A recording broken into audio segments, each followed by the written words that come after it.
Thank you, I appreciate that. That sounded really good. All right, give me 1 second, I'm gonna pull up something. How you guys doing while I pull this up? Good, I love to hear it. All right. Good evening, students, families, faculty, and honored guests.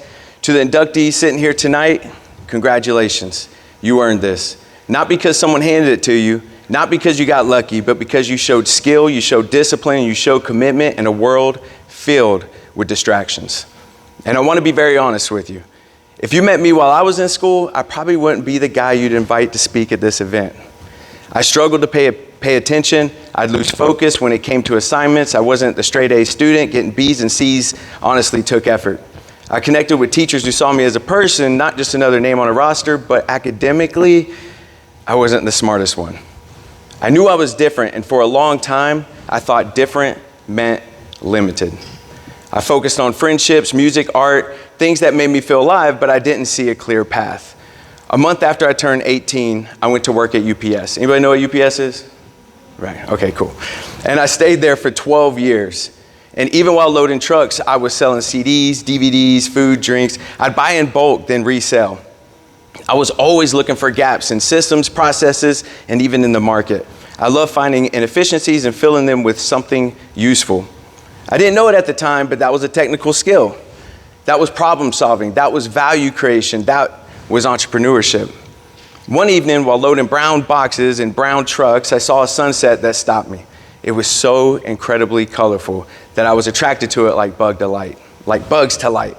It reminded me just how big the universe actually is, how much we still don't know, and how much possibility truly, truly exists.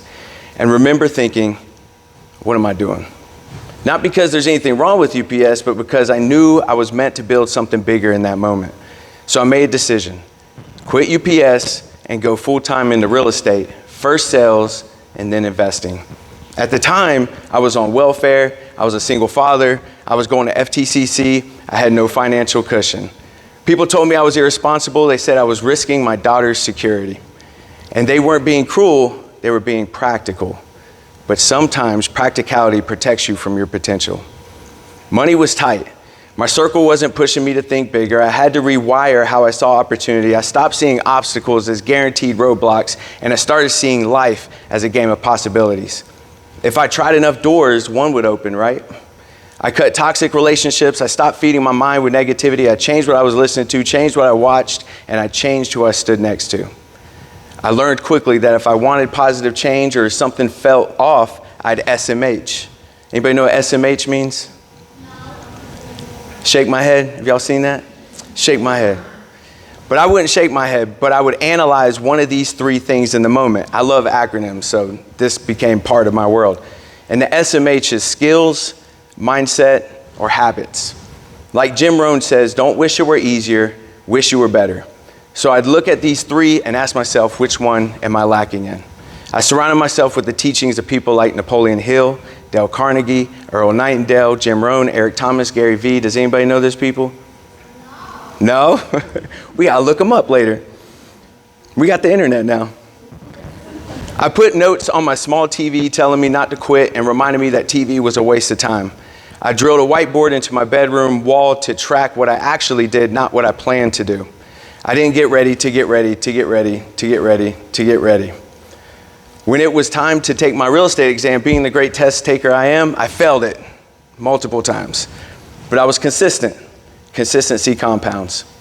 I even hired a business coach on a credit card, not because I had money, but because I refused to let the lack of resources become an excuse. I adopted one simple mindset: reasons or results. Every excuse became a green light. You got no time? Make time.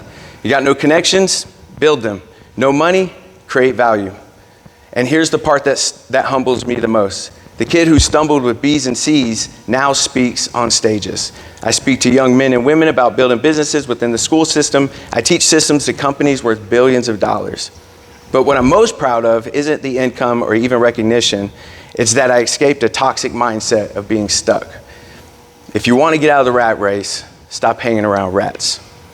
Now let's talk about you. Some of you might secretly believe I'm following a path I don't desire to be on. I'm not the smartest one in the room. My reach, my influence, just isn't long enough. This is the peak. Let me challenge that. This is not the finish line. This is proof that you can execute. Technical skills are powerful, but skill without belief stays small. The greatest investment you will ever make is in yourself, your thinking, your habits, your discipline, and especially your network. The world does not reward potential, it rewards value and the energy that goes with it. I was once told you grow the most when you do things you're unqualified for. You do not have to follow someone else's footsteps. You can build your own blueprint. You can sit at tables you were never invited to. I went from a poverty mindset to an abundant mindset because I decided I wanted my life back.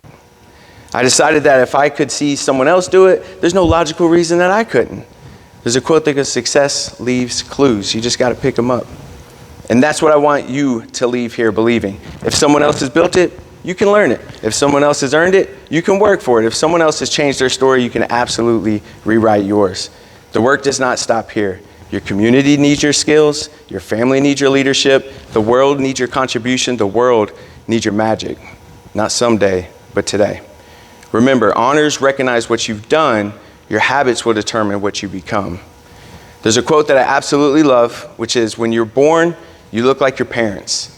And when you die, you look like your decisions. So don't just make a living, make an impact. Thank you.